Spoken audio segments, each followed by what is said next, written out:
Victor Blackwood stood at the floor-to-ceiling window of his penthouse office, gazing out at the skyline of Manhattan. At 52, he had built Blackwood Enterprises from nothing into a multi-billion-dollar technology empire. His reflection stared back at him, expensive tailored suit, silver-streaked dark hair, and eyes that had grown increasingly cold over the years. 30 years, he whispered to himself. 30 years of sacrifice. The intercom buzzed. Mr. Blackwood, your 4 o'clock is here. Send him in. The door opened to reveal a thin man with wire-rimmed glasses. Mr. Blackwood, always a pleasure. Dr. Reynolds. Victor nodded, gesturing to a chair. What's the verdict? The doctor placed a manila folder on Victor's desk. The tests are conclusive. Stage 3 pancreatic cancer. With aggressive treatment, you have approximately 6 months. Victor didn't flinch. He'd suspected as much after weeks of pain and fatigue. And without treatment? 3 months. For at most. Victor nodded slowly. Thank you for your discretion in this matter. After the doctor left, Victor remained motionless, staring at the folder. His mind wasn't on his mortality, but on his legacy. His wife Elena, their 2 children, Michael, 26, and Sophia, 23, his brother James. His nephew W, who among them deserved what he'd built? Who would protect his life's work? The thought came to him suddenly and with perfect clarity. A test, a final measure of character before he decided who would inherit his fortune. He picked up his phone and dialed. Jackson, I need you to set something in motion. Utmost confidentiality. His most trusted advisor listened carefully as Victor outlined his plan. It was ruthless, perhaps even cruel, but necessary. For 30 years, he'd made hard decisions that shaped his success. This would be his final one. Are you certain, sir? Jackson asked when Victor finished. Begin immediately. And remember not a word to anyone, especially my family. Victor ended the call and turned back to the window. The setting sun cast long shadows across the city he'd conquered. Let's see who truly deserves to carry on the Blackwood name. 3 weeks later, Victor gathered his family in the grand living room of their Manhattan penthouse. Elena, his wife of 28 years, sat poised on the edge of the sofa, her elegant features composed despite the tension in the air. At 50, she remained as beautiful as the day they'd met when she was a struggling art student and he was building his first company. Michael slouched in an armchair, scrolling through his phone. Since graduating from business school, he'd worked at Blackwood Enterprises, making no secret of his ambition to take over someday. Sophia, fresh from her luxury apartment in Paris where she studied fashion, examined her manicure with practiced boredom. James, Victor's younger brother and COO of Blackwood Enterprises, stood by the bar, mixing a drink. His son, Peter, who worked in the company's legal department, whispered something to Michael that made them both smirk. Victor cleared his throat. Thank you all for coming. As if we had a choice, Sophia muttered. Victor ignored her. I've gathered you here because I received some troubling news. He paused, studying their reactions. Blackwood Enterprises is on the verge of collapse. The room erupted in shock and questions. What are you talking about? James demanded. The quarterly reports were falsified, Victor cut in, by my own instructions, to hide the truth while I sought solutions. The Palmer deal fell through. The Takura acquisition was a disaster. 3 of our subsidiaries are facing bankruptcy. That's impossible. Michael stood up. I would have seen signs. No one saw it coming because I made sure of it, Victor said harshly. Pride. My damned pride. He slumped into a chair, a calculated show of defeat. What does this mean for us? Sophia asked, panic edging her voice. It means, Victor said quietly, we're ruined. The SEC is investigating. The board is calling for my resignation. Our assets will be frozen. This apartment, the houses, the cars, all will need to be liquidated to pay creditors. Elena moved aside, placing a hand on his shoulder. Victor will get through this. We always have. He covered her hand with his, the only genuine gesture he'd made since entering the room. Not this time, he said. I've made arrangements. We have a modest apartment in Brooklyn where we can live while this plays out. I've transferred what little I could salvage, about $50,000, into a new account. That's all we have. The next hour passed in a blur of accusations, denials, and finally, stunned acceptance. Victor laid out his plan. They would move immediately to the Brooklyn apartment. Everyone would need to find jobs. They would live modestly until the legal battles were resolved, which could take years. This is bullshit. Michael finally exploded. I'm not living in some shithole in Brooklyn. Then make your own arrangements, Victor said coldly. But you won't do it with family money. There is none. After everyone departed in various states of shock and anger, Elena remained beside him. You didn't tell me, she said quietly. Victor couldn't meet her eyes. The only deception that truly pained him was the one he practiced on her. I couldn't, he replied. I was trying to fix it. She took his face in her hands. We built this life together. Victor, we'll rebuild together. He almost confessed everything then. Instead, he nodded and let her hold him, wondering if her loyalty would survive what was to come. The Brooklyn apartment was exactly what Victor had described. Modest. 2 bedrooms, worn furniture, a kitchen with outdated appliances. To his family, accustomed to luxury, it was practically destitution. Michael lasted 3 days before moving in with his girlfriend, a model whose interest in him visibly cooled when he explained his new circumstances. Sophia screamed about human rights violations before fleeing to stay with friends in the Hamptons. James visited once, awkwardly offered financial help that Victor declined, then stopped returning calls. Peter, sensing no advantage in maintaining ties to his disgraced uncle, followed suit. Only Elena remained steadfast, transforming the apartment into something resembling a home. She sold her designer clothes and jewelry without complaint, keeping only her wedding ring. She learned to cook instead of ordering in, mastered the subway system, and began looking for work despite not having held a job since before they were married. I saw a position at a small gallery in Soho, she told Victor over their simple dinner of pasta one evening. It doesn't pay much, but it would be a start. Victor watched her with growing amazement. The woman he'd married, the passionate artist with dreams, was re-emerging from beneath decades of wealth and social obligations. You never talk about it, he said carefully. But do you miss your art? Something flickered in her eyes. I think about it sometimes. What might have been. Why did you stop? She shrugged. Life happened. Your career took off. The children came. There were always charity galas and board meetings that didn't seem important anymore. Was that my fault? He asked, genuinely curious now. Elena reached across the table for his hand. We made choices together, Victor. I don't regret the life we built. That night, as she slept beside him, Victor lay awake, wondering if he'd been wrong about everything. The weeks passed. Victor pretended to search for work while secretly monitoring his family's reactions. Michael called occasionally, always asking if the situation had improved, growing increasingly distant when the answer remained negative. Sophia's calls came less frequently, usually when she needed money, which Victor claimed not to have. Meanwhile, Elena secured the gallery job. She came home excited after her first day, talking animatedly about the artists they represented. Victor noticed a light in her eyes he hadn't seen in years. One evening, he returned to the apartment to find an easel set up near the window.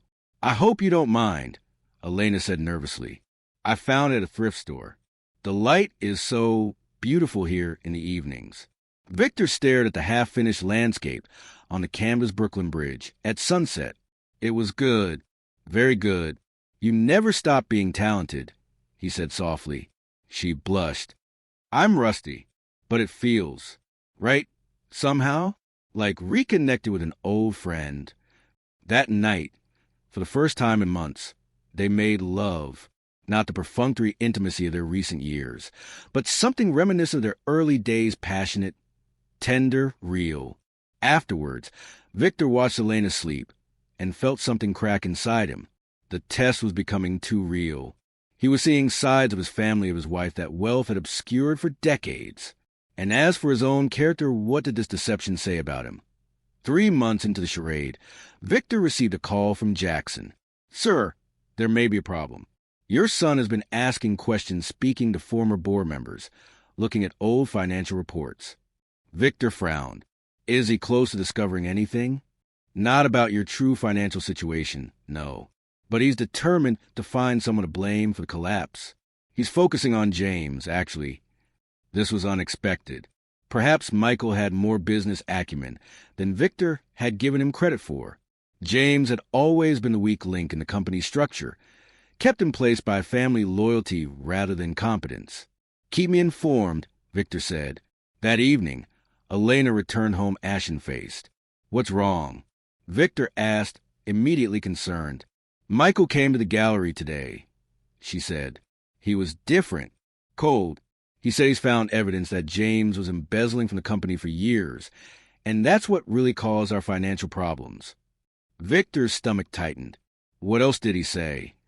He said he's going to the authorities with what he's found, and that, she hesitated, that you must have known, that you're protecting James at the expense of the family.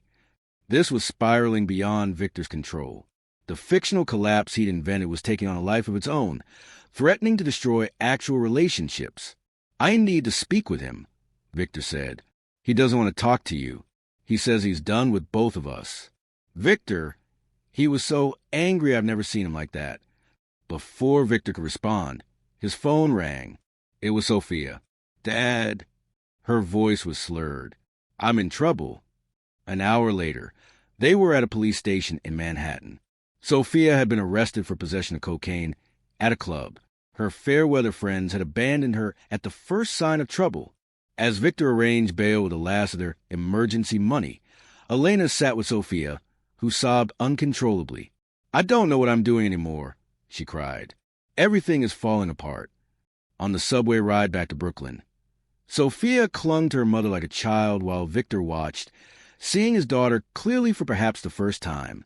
Not the sophisticated, aloof young woman she pretended to be, but a lost girl who'd never had to develop real strength or character. At the apartment, Elena made up the sofa for Sophia and sat with her until she fell asleep. She needs help, Elena whispered to Victor in their bedroom. Real help. But how can we afford therapy now? Victor felt the weight of his deception like a physical burden. People he loved were suffering because of his elaborate test. Yet through that suffering, he was seeing truths he might otherwise never have discovered. The next morning, he woke to find Elena already up painting. I couldn't sleep, she explained, not taking her eyes from the canvas. This painting was different, darker, more emotional. It showed a family fracturing, figures pulling apart yet connected by threads of light. It's how I feel right now, she said when she caught him studying it. Everything falling apart, but still there's something holding us together. At least, I hope there is. Victor made a decision then. The test had gone far enough. He would end it, reveal the truth, face the consequences of his manipulation. But before he could speak, there was a pounding at the door. Michael burst in, followed by James and two men in suits. These are federal agents, Michael announced. They're here about the fraud at Blackwood Enterprises. The living room of the small Brooklyn apartment was suddenly crowded. Elena stepped protectively in front of confused, still groggy Sophia. Victor stood rigidly by the window, his mind racing. Michael, what is the meaning of this? Elena demanded. I've spent weeks investigating what really happened, Michael said, his expression hard. Dad's story didn't add up. The company couldn't just collapse overnight like that. One of the agents stepped forward. Mr. Blackwood, we have questions about financial irregularities at your company dating back several years. Victor remained calm. I believe there's been a misunderstanding. No misunderstanding, James interjected, his face flushed with anger. My own son showed me the evidence. Someone has been systematically draining company resources, hiding losses, creating shell corporations. At first, Michael thought it was me, but then he followed the trail to its source. He pointed accusingly at Victor. It was you all along. Elena moved to Victor's side. This is absurd. Victor built that company from nothing. And then he destroyed it, Michael said. Whether it was greed or some kind of midlife crisis, I don't know, but he's ruined us all. The second agent produced a document. We have a warrant to access all your financial records, Mr. Blackwood. Victor looked at each face in the room. Michael, convinced of his father's guilt. James, betrayed and angry. Sophia, confused and frightened. And Elena, steadfast beside him despite everything. It was time to end this. "The company is fine," Victor said quietly. Everyone froze. "What did you say?" Michael asked.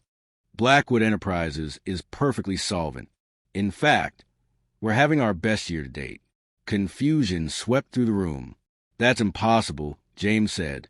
"The reports were fabricated, yes," Victor nodded, "but not to hide losses, to create the appearance of them." He turned to the agents. "Gentlemen, I apologize for confusion. If you contact this man," he wrote Jackson's number on a piece of paper, "he can provide you with the real financial statements of Blackwood Enterprises, audited by 3 independent firms. You'll find everything in perfect order." The agents exchanged skeptical looks, but took the number. "Dad, what are you saying?"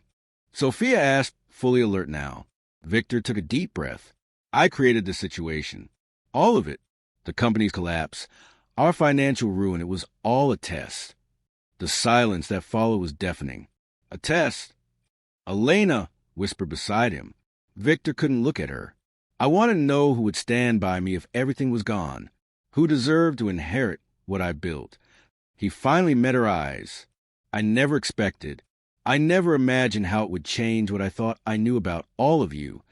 The agents, sensing a family drama beyond their jurisdiction, excused themselves after confirming they would verify Victor's claims. As the door closed behind them, the storm broke. "You sick bastard!" Michael shouted, lunging at his father. James held him back. "You put us through this hell as some kind of twisted experiment? I almost went to jail last night." Sophia cried. James shook his head in disgust. 30 years, Victor. I stood beside you for 30 years, and this is what you think of me."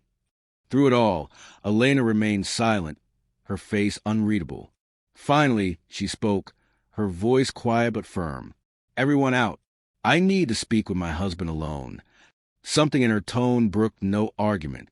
Reluctantly, Michael, Sophia, and James left, each promising this wasn't over. When the door closed, Victor and Elena stood facing each other in the modest apartment that had become more of a home than their penthouse ever was. "Why?" Elena asked simply. Victor sank onto the sofa, suddenly looking every day of his 52 years. "I'm dying, Elena." Her sharp intake of breath cut through the room. "Pancreatic cancer. 3 months without treatment. 6 with. I found out the day before I staged the company's collapse." Elena sat beside him, not touching him. "And your response was to lie to all of us? To put us through this charade?" "I needed to know who would inherit," he said, his voice hollow. "Who deserved it. Money changes people, Elena. It changed me. I needed to see who everyone truly was." "And what did you learn?" she asked, her voice breaking slightly. Victor finally looked at her, really looked at her. "That our son is smarter than I gave him credit for, but driven by anger and ambition. That our daughter is lost and needs guidance, not money. That my brother has always resented me, and his son is an opportunist." He reached for her hand. "And that my wife is the same remarkable woman I fell in love with 30 years ago. The artist, the fighter, the heart I somehow stopped seeing clearly." Tears filled Elena's eyes. "You could have just talked to me, Victor. All these years, I've been right here." "I know that now," he whispered. "The irony is, in trying to see everyone clearly before I die, I've probably destroyed whatever respect or love they had for me." Elena was quiet for a long moment. "You need to tell them about the cancer. It won't change what I've done." "No," she agreed, "but it might help them understand. And understanding is the first step toward forgiveness." Victor nodded slowly. "And you? Can you forgive me?" Elena stood and walked to her easel by the window. She looked at the painting she'd been working on, the fractured family held together by threads of light. "When we first met," she said softly, "you told me you admire my ability to see beauty in broken things." She turned to him. "We're broken now, Victor, but there's still beauty here. Still love." She returned to sit beside him, taking his hands in hers. "I'm angry. I'm hurt. But we don't have the luxury of time for me to stay that way. A tear slipped down her cheek. I'll be by your side through whatever comes next. Not because you're rich or poor, but because you're mine, and I'm yours. Victor felt something break open inside him, not the crack of something damaged, but the release of something long caged. He pulled Elena into his arms and wept for the first time since his diagnosis. I don't deserve you, he whispered against her hair. Love isn't about deserving, she replied. It's about choosing, every day. And I choose you, Victor Blackwood, poor or rich, healthy or sick. They held each other as the afternoon light shifted across the Brooklyn apartment, a place that had witnessed more truth in 3 months than their penthouse had in decades. 1 month later, the Blackwood family gathered again, not in their reclaimed penthouse, but in the Brooklyn apartment Elena had refused to give up. This place has better light for painting, she'd insisted. But Victor knew the real reason to remind them all of what they'd learned. Michael and Sophia sat across from their father, still wary but present. James stood by the window, arms crossed. Victor, noticeably thinner after beginning treatment, sat beside Elena, who hadn't left his side since the revelation. Thank you for coming, Victor said. I know trust is earned, and I have a long way to go to earn yours back. He outlined the changes he'd made. Blackwood Enterprises would transition to employee ownership over 5 years. Michael would have a place on the board if he wanted it, but would need to work his way up to leadership. Sophia would receive funding for real education, in whatever field truly interested her, and therapy. James would receive the compensation he'd always deserved, but Victor had withheld out of a misguided sense of superiority. As for the rest, Victor said, Elena and I have established a foundation to support young artists and entrepreneurs from disadvantaged backgrounds. Mom's idea? Michael asked with the ghost of a smile. Your father's, actually, Elena said, squeezing Victor's hand, though I'll be running it. The reconciliation wasn't immediate or complete. Trust, once broken, mends slowly. But as the weeks passed, something new began to form in place of what was lost, something more genuine. Michael found he had a talent for identifying promising startups and began working with the foundation. Sophia discovered an interest in art therapy and started classes at a local college. Even James and Victor began rebuilding their relationship on more equal terms.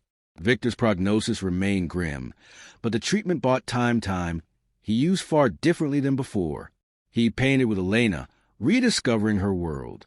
They took walks in Brooklyn neighborhoods he would once have avoided. He listened to his children, really listened, perhaps for the first time. I was wrong about what matters, he told Elena one evening as they watched the sunset from their apartment window. I thought I was building a legacy of wealth and power. But the real legacy is just the love we choose every day. Elena leaned against him. Some lessons come at a high price. But they're worth it, he replied, if we learn them in time. Outside, the Brooklyn Bridge glowed golden in the fading light just as Elena had painted it months ago when their world seemed to be falling apart. Now, as Victor's time grew shorter, they had found something far more valuable than all he built. They had found truth, and in that truth, a kind of wealth no fortune could match. If you enjoyed this heartfelt story about finding what truly matters in life, please like this video and subscribe to our channel for more inspirational content. Share your thoughts in the comments below. When have you discovered something valuable through loss or hardship? Your story might inspire someone else today.